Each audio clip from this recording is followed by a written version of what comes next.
Hello and welcome to Living Culture of Life podcast by Human Life International. I'm your host, Colleen, and I'm joined today by Father Blatchford from Courage. Welcome, Father. Thank you, Colleen.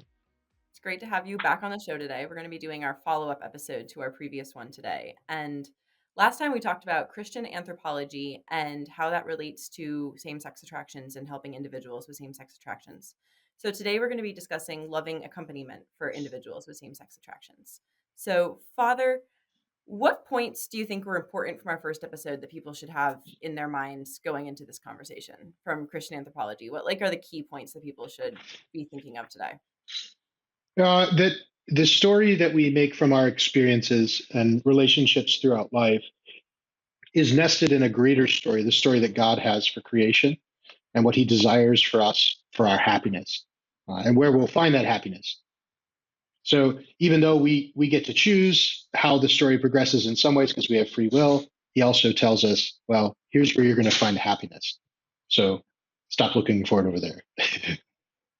So basically then for loving accompaniment, we're going to be helping individuals live out the story that God has for them as well. That's right. Okay. That's right. And what does loving accompaniment look like? Can you just talk a little bit about what that means? Because I hear that and I have a vague idea of what it kind of implies, but I don't know in a practical terms what it is. Sure.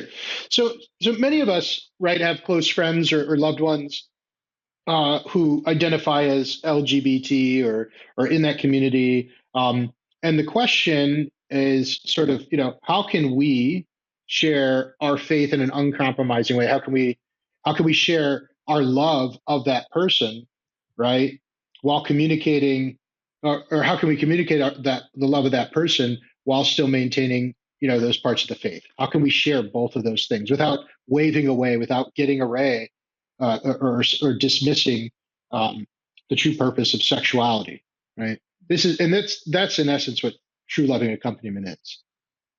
So what does that look like on a practical level then for people?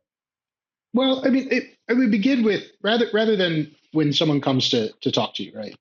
Instead of saying, um, well, tell me about yourself, tell me your story, tell me the experiences that you've had, right? Instead of jumping in and saying, well, that's wrong, right? Well, you might have felt that, but that's wrong, right? Like that doesn't really help.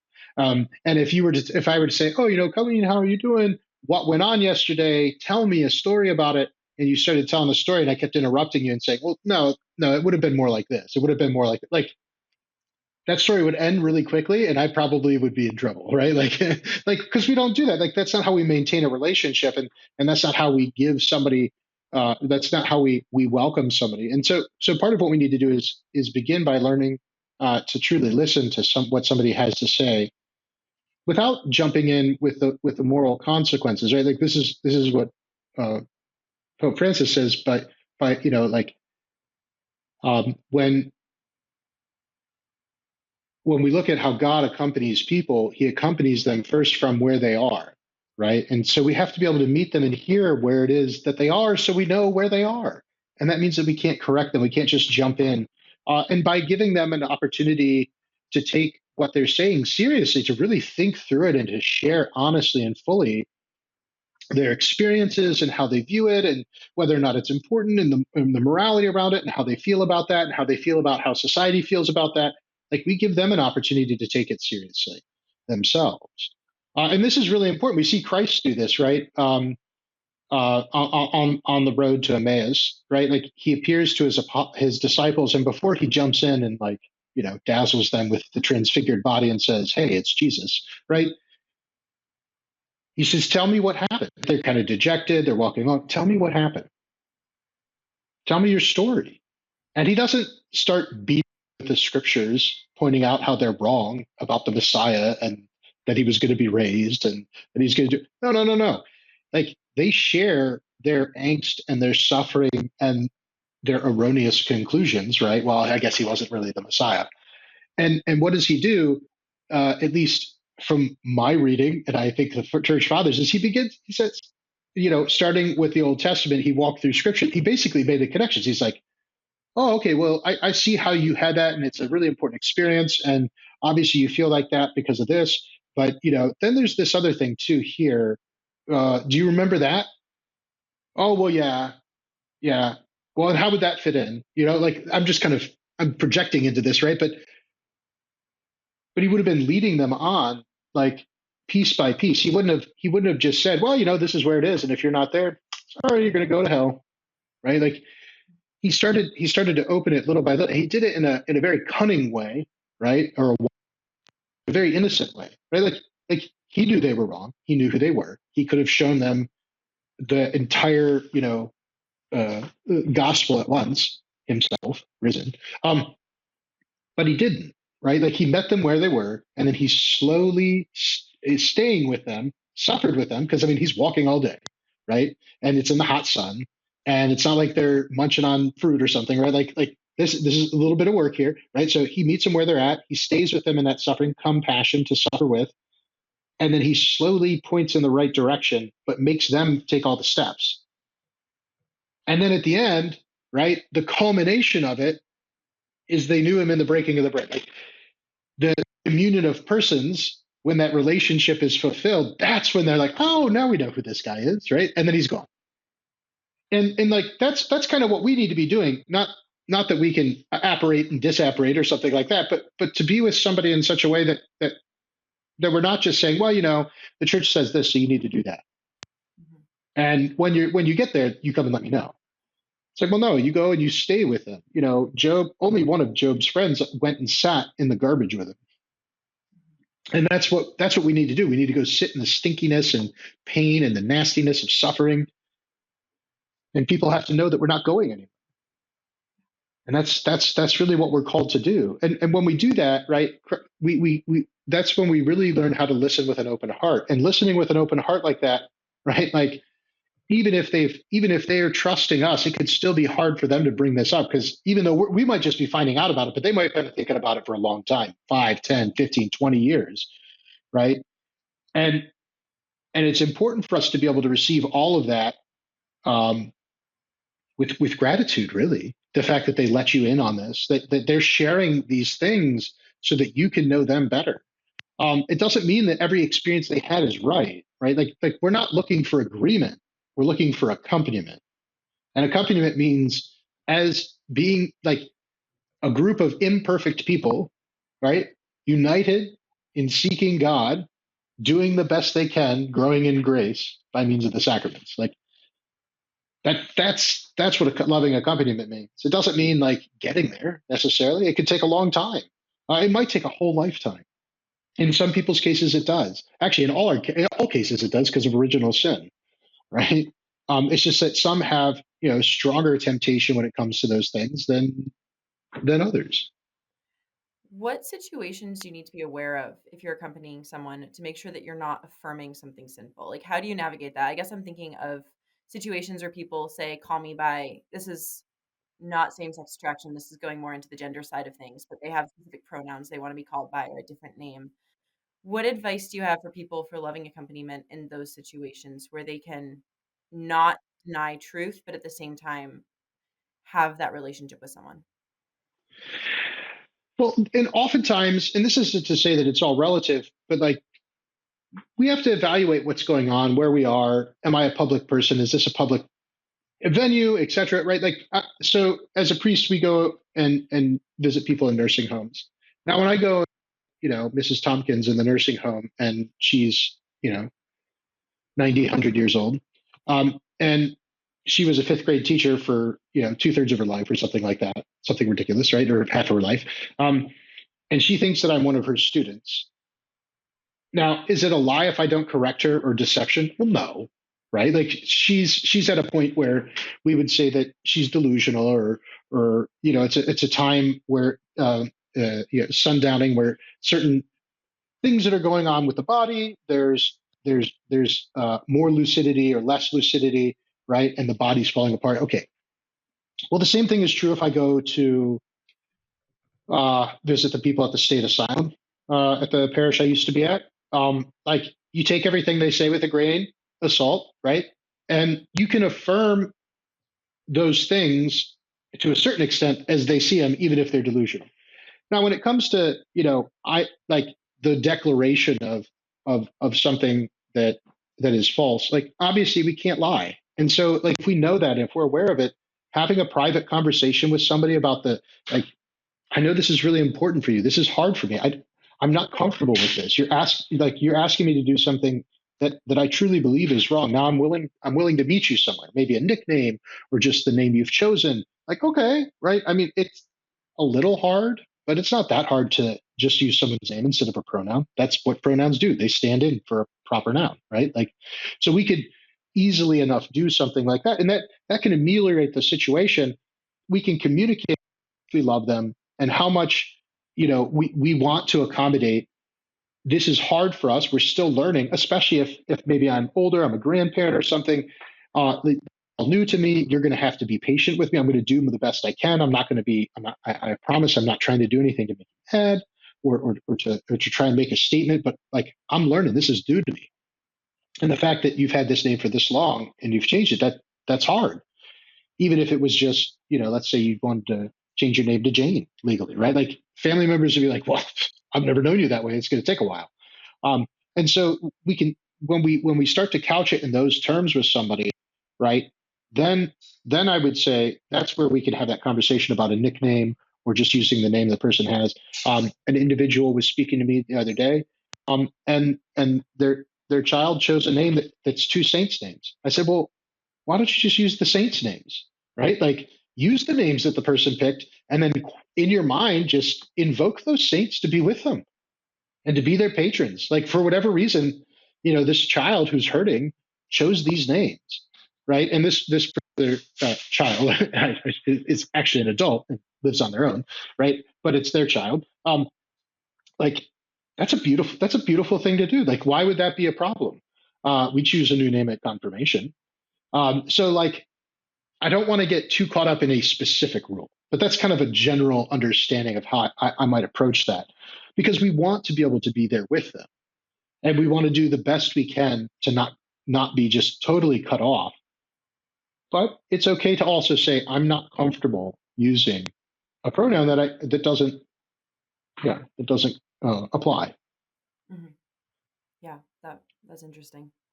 What things should Catholics or Christians avoid when dealing with these situations? What are some common mistakes people make that just end up alienating them and aren't true accompaniment? I think the biggest like we need to understand the broader reasoning of the church's teaching on sexuality, right? Like, God proposes sexuality as bringing a man and woman together for union and to create, pardon me, and to create new life. Um, and because, like, being a mother and being a father naturally call us out of ourselves and to give our lives to those who we love. Right? So it's kind of a protection because sex is really freaking awesome and powerful, from what they've told me. Um, but and I see it right on the other side of the confessional and talking to people. Like, it's meant to emotionally, psychologically, spiritually, bind and physically bind us together with our spouse. Like, that's what it's made to do, and it's made to do so in a permanent, faithful, complementarity, and procreative way. And so when we start to look at that, right, like, the grand scheme of that is not that um, is not just that, oh, well, it's only legitimate because it's inside the family, but it's so powerful, right? And so important that, like, it's tied up in this understanding of being a child and being loved as a child and being a parent and learning to love as a parent. And that's the universal call to holiness. The universal call to holiness given to us in baptism is, first, you must learn that you are a beloved son or daughter of God and how to receive it.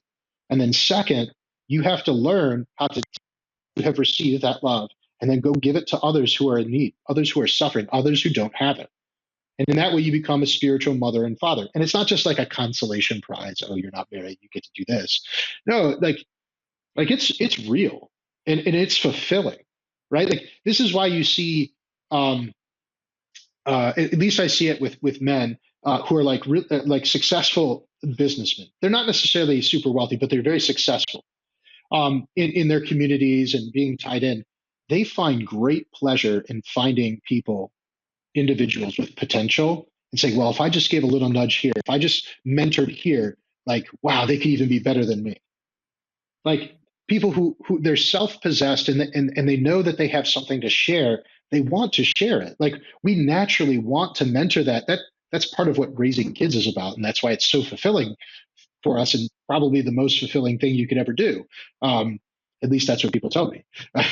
I'll tell you from the other side, the spiritual fatherhood side, it is incredibly fulfilling when you get to see that, when you get to be a part of that, when from the very beginning, and some of these relationships that I've got to see this grow in with students I had that were in college, like to see them come to the knowledge of their faith, find their spouse, get married, begin to raise a family, and truly understand what it means to love others as they've been loved. Like that's the broader reasoning of the church's teaching on sexuality, not don't do that, right? And like me hanging out with somebody who's a sinner is not affirming any behavior. We'll have parents that say, "Well, I can't go over to my child's house because they're in a same-sex union and their partner's there, and that would be sinful." I'd be saying it's okay. That doesn't make sense, right? How many people live in our neighborhood that we've gone over to a cookout that they're sinners, divorced and remarried, right? Or whatever it might be. It's not that, like, they need to know that they're loved. You need to, and we need to be able to have a conversation with someone, like, let's say one of my son's in that lifestyle. Well, tell me about what you love in your partner. Like, why do you love this person? I love you. I want to love the people you love. I want to know why you love them so that I can love them better. And if it doesn't sound the way love should sound, self-giving, self-sacrificing love, then we can point that out in a gentle way, right? Wow, it sounds like that's the beginning of a really good friendship in which you both have similar interests. Are there things that are beyond just the relationship that both of you desire to have each other in a sacrificial way? Because I know that in my friendships, that's the only way that they tend to last. I've not said anything about don't have them. I've not said anything about you're a sinner or anything like that. And we've still accomplished the task. You see, we can be really sneaky about this, right? Like if you look at Aristotle's book, Nicomachean Ethics, right? It's a whole book on friendship. He comes to the conclusion that friendship, from a pagan view, without revelation, only by reason, that's Aristotle, right? That it needs to be ordered towards the good of the other person, and that good has to be transcendent to the relationship. It can't be anything that they can obtain here on earth together. It has to be something beyond that, something that they can only strive for together for the whole of life. And you're like, oh wow, that's sacrificial love. Oh well, if somebody grows in that kind of sacrificial love, just naturally, are they going to grow supernaturally in virtue? Probably. And if somebody grows supernaturally in virtue, do they increase or decrease in sin? Well, they decrease in sin. And so just by communicating it that way, and they can take that in, right? And they can learn to be better friends to other people, they can then begin they can probably hear the call of God's grace, and they can begin to receive some of it in a way that they're able to receive it, so that we don't just say, well, God says you can't do that, so you have to do it or you're going to go to hell. Like, well, they didn't get God's grace there, right? But if maybe they hear about friendship and the importance of it and how they can grow in it and how they can be happier in this life without ever condemning those things, because a friendship like that does it does implicitly say that certain of those things aren't okay, right? Like they can find they might actually receive it. And I had a friend of a friend, who was a psychologist who took that approach, working for the state, and he said it was wildly successful, and he didn't have to compromise his beliefs as a Catholic, because he had to provide marriage counseling to those who came in his door: thruples, couples, same sex, opposite sex, people who don't believe in God, people who believe in God, and by focusing on this pagan understanding of friendship, right? Which is a very good high level understanding of friendship. He's able to help them in a way that they can actually receive. Whereas if he had said, well, in the gospel of, they would have just dismissed everything he said. Mhm. So I think that's when we're talking about it, how we do it, like do it with a long-term vision. Like we want them to be happy eternally. We don't need to be right in this moment. In fact, I can be wrong my whole life in their eyes as long as they make it to heaven. That's fine.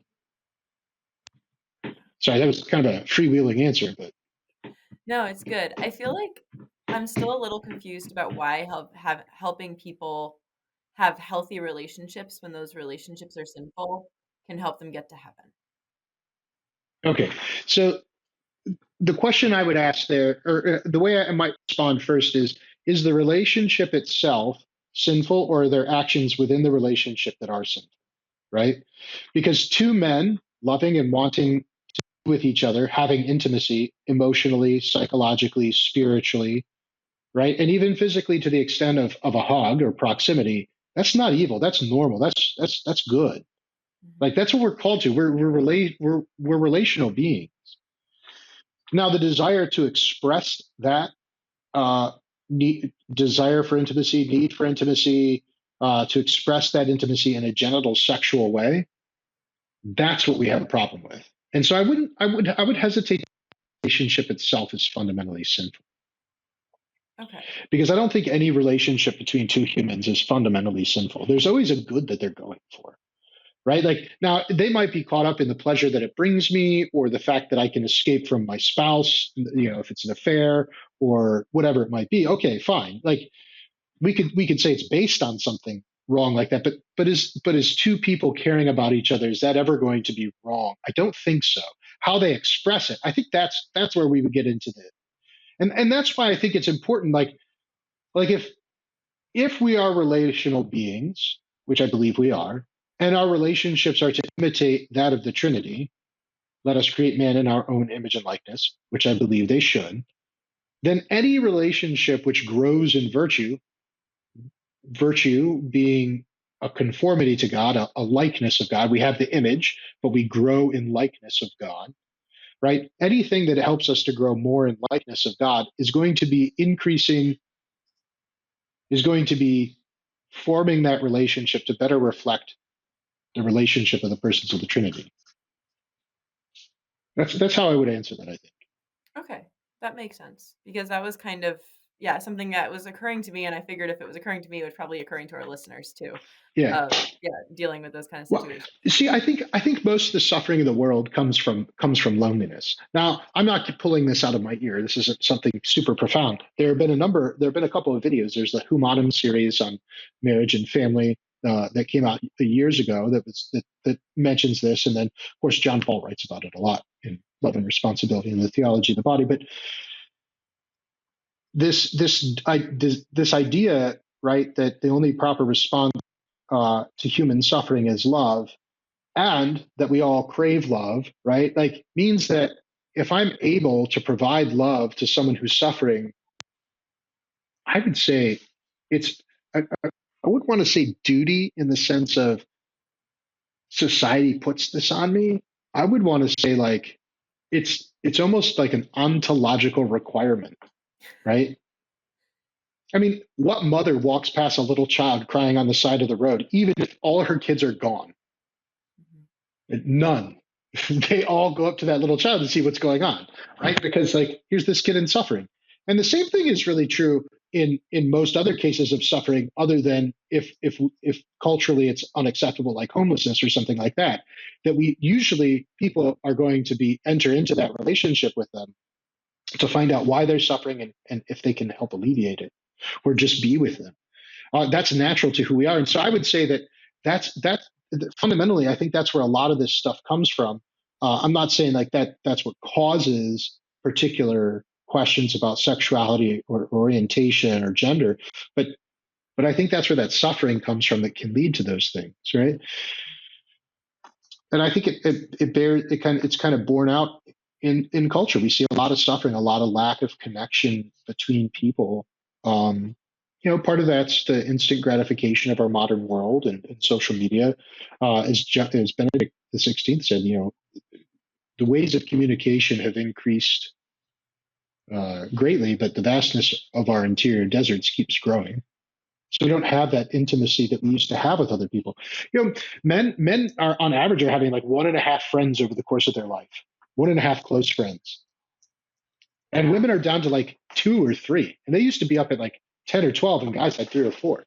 These are people I can share who I am with, and I can trust to say things like, I could say something like, I don't really feel like a man today. I don't know what's going on. Like I have these questions, and they would be honest with us, right? like people we can actually share our life with. Now, sometimes, okay, maybe we're not going to share completely that way, but like people we can actually bring into our life and we can, go and process through something that happened with our spouse. And we know they're not going to just go tell everybody. Right. But with social media, people say, well, these are my friends. It's like, well, but if you tell them something that they could use for street cred to get ahead, then they will for the most part.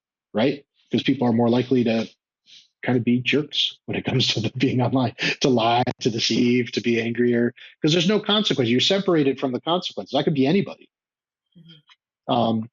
It used to be years ago that if if if I treated you poorly, like I'd probably get punched in the nose, which I might need, right? And nowadays, it's like maybe not because it's online, and because of that default, and we're spending hours on it, right? Then I think that translates to other parts of life. Mhm.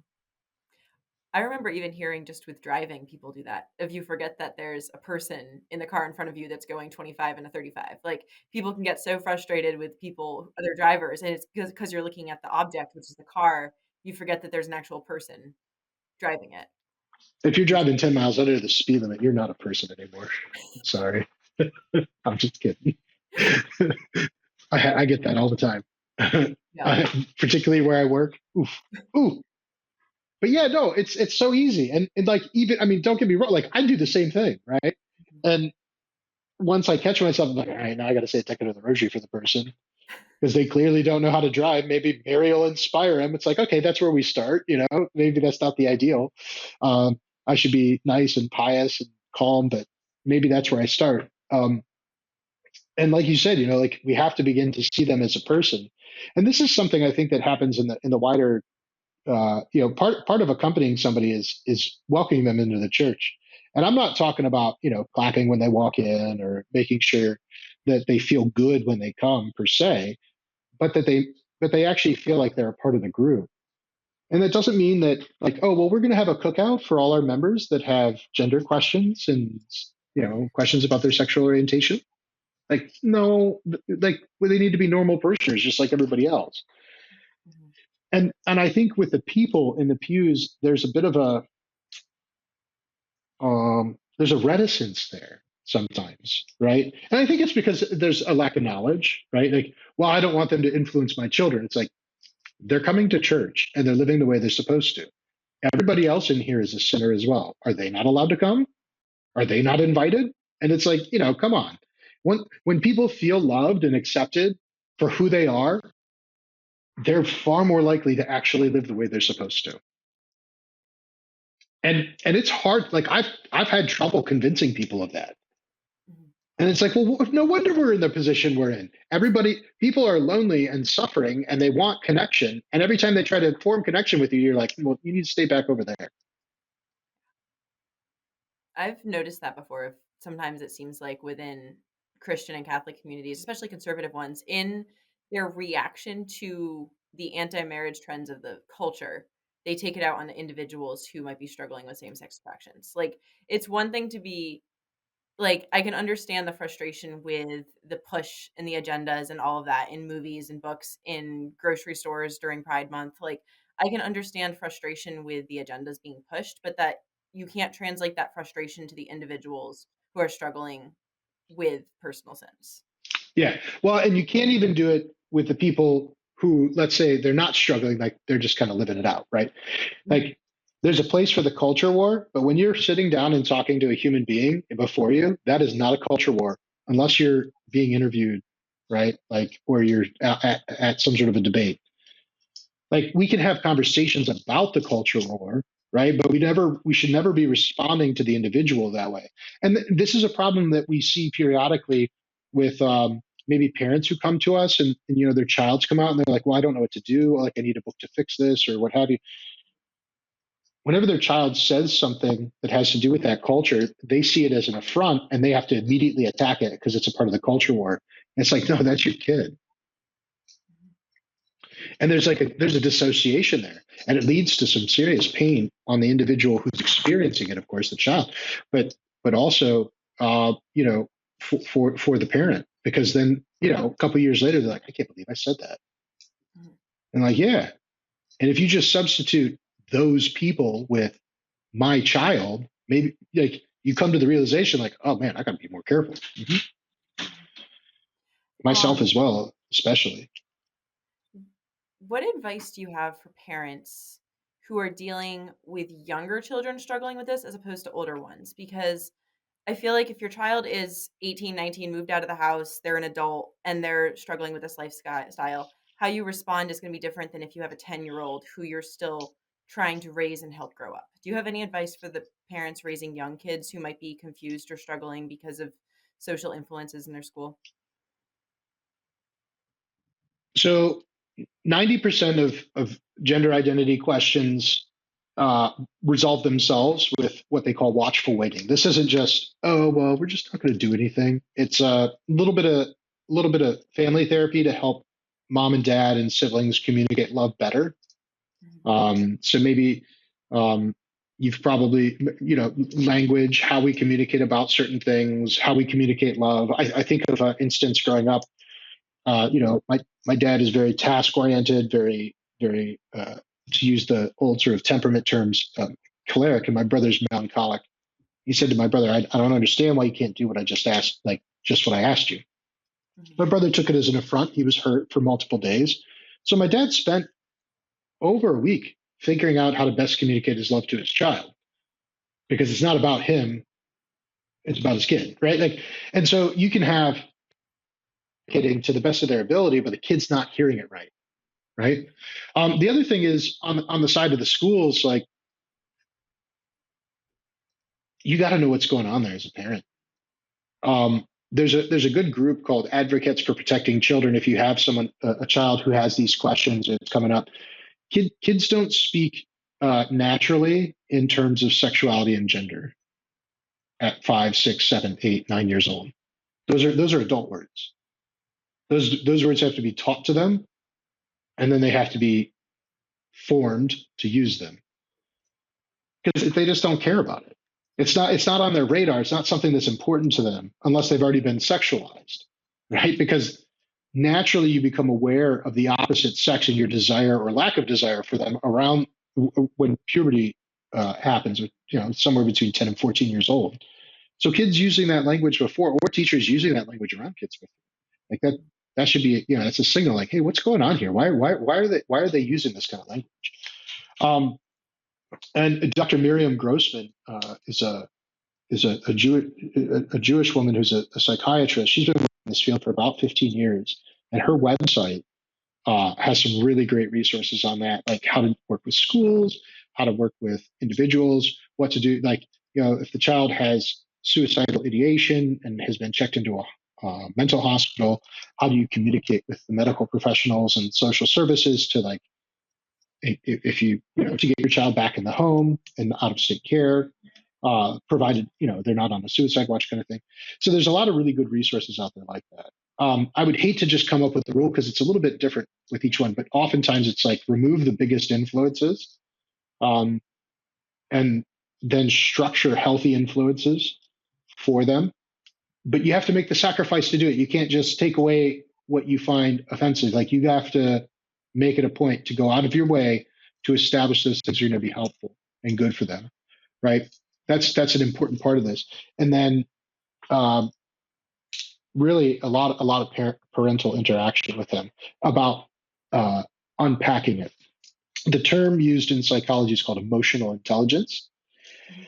So that would be like, okay, I'm having this feeling. This feeling is gladness, sadness, bittersweet. Like I become aware of how to name it and familiarity with what it is.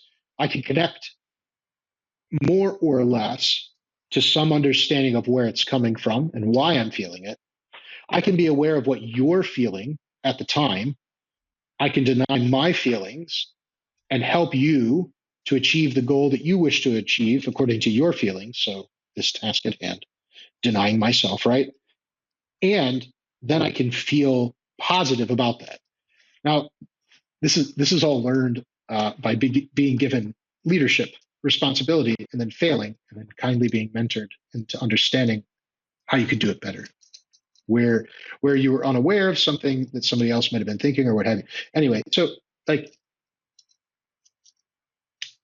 just doing that with kids, like, well, what, okay, so, you say that you're gay or trans, like, what does that mean to you?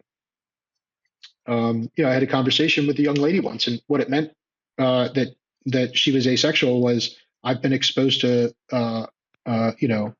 BDSM pornography, in which women are literally beaten. I will never, if that's sex, I will never allow that to happen. I will never be part of that. Like, okay, fair enough. If that's what you think it, like, I would have the same response if that's what I thought it was. That makes sense. That's a logical conclusion. And so I'm going to be uh, and I'm uncomfortable being treated as a sex object by the males around me. So I'm non-binary. I'm uncomfortable with my body.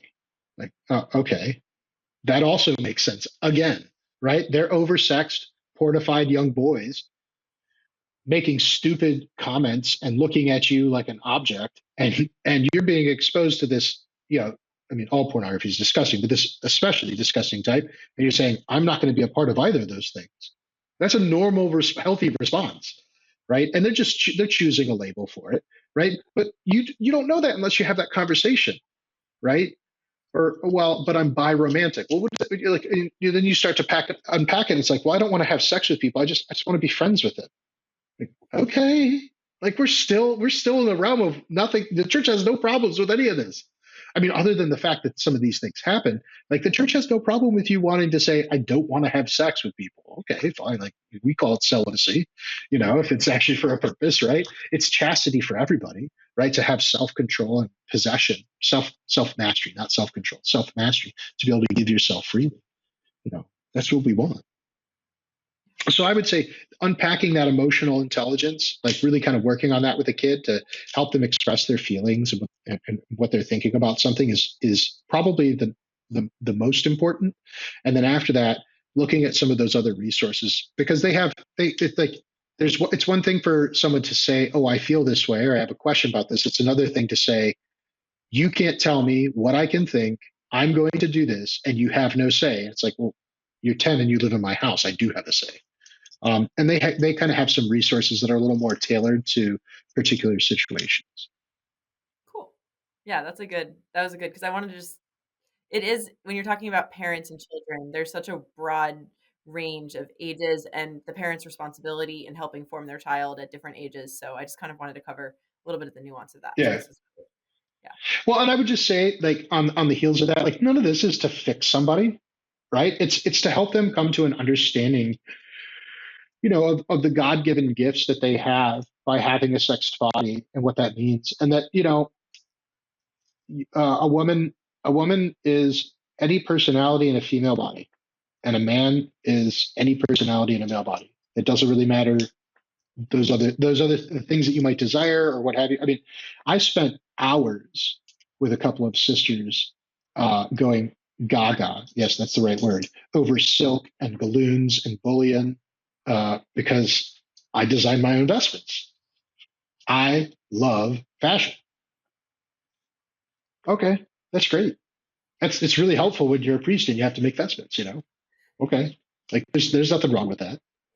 And like helping people to understand that, especially parents, right?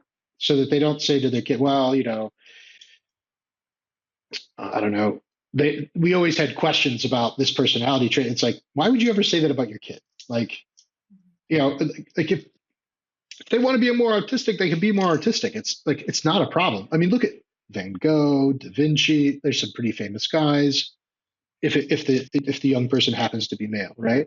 Or female, it's like, I mean, they're, you know, the unsinkable Molly Brown, right? Like, I mean, she's amazing, you know. And in the real story, her husband ended up leaving her, and she ended up running his company and raising the family. And you're like, wow, dude, that's awesome. She's pretty cool. Mhm. But anyway, Yeah, no, that's a good thing to be reminded of is that there's a whole broad range of personalities and we shouldn't put people in stereotype boxes that you're a man and you're a woman and then the interests that you have, yeah, they might be sometimes tend to fluctuate more towards one gender and towards the other, but they're not isolated boxes that yeah. personalities aren't boxes. That's Well, and so like the church does a really great service to man when she says that labels are insufficient. Like a reductionist understanding of the person down to a label is insufficient to define them. Like we're beloved children of God. Like and it's not to say that labels are evil. Like we use those to function in society, right? Like I use certain labels and or frames of reference, if you would prefer, right, mhm, to operate when I lived outside of Detroit and I happened to be down there at times I probably shouldn't have been down there. Like in the late evening, partying or whatever. Like I functioned on the streets of Detroit in a very different way than I did in the rural fields of Tennessee when I was a priest there, as I mhm, should. That makes sense. But so if a label or a frame doesn't change between those two areas, that could be a problem. If it's not open to change, that's a problem. But when we think about like being in high school, we usually pick labels like theater guy or teacher's pet or jock or whatever. Right? We're forming our personality, but eventually the labels just become Colleen, Father Blatchford, like like, and we're secure in it, right? And we don't have to say, oh well, I'm this type of person. It's like, well, I can be whatever person I want, and that's fine because I'm me. mhm. Um, and that's really what kids are trying to figure out, and that's why these labels are so popular. Is like, you know, we've been doing that labeling thing like as a species since our inception, because that's how we function. That's how we grow in adolescence. Is we try and figure out what group we belong to, and as we get affirmation from them, eventually we say, okay, I don't have to be a part of all these groups. I can be my own person, and I can go and enjoy their company, but I can be my own person. I don't have to have that label. This is part of psychological development, and eventually that solidifies it, and we don't have to carry the labels around. The labels just used to be different, and now we're told that the most important ones are sexual, and so that's why they're fascinated with sexual. That and they're talked about constantly, right? Mhm. Um, so don't be worried about it. It's part of normal growth in one level, but it's important to unpack that and understand what that means, right? Mhm. Because then we make more well informed decisions about it. Yeah, that makes sense. Well, thank you so much for this conversation today, Father. It's been really good. I'm glad that we could do a nice follow up to the previous episodes. So, Yeah, I think it'll be good. Thanks for having me. oh, thank you. And to all of our listeners, please like, subscribe, check out the new ebooks we have coming out, and keep on living a culture of life. God bless.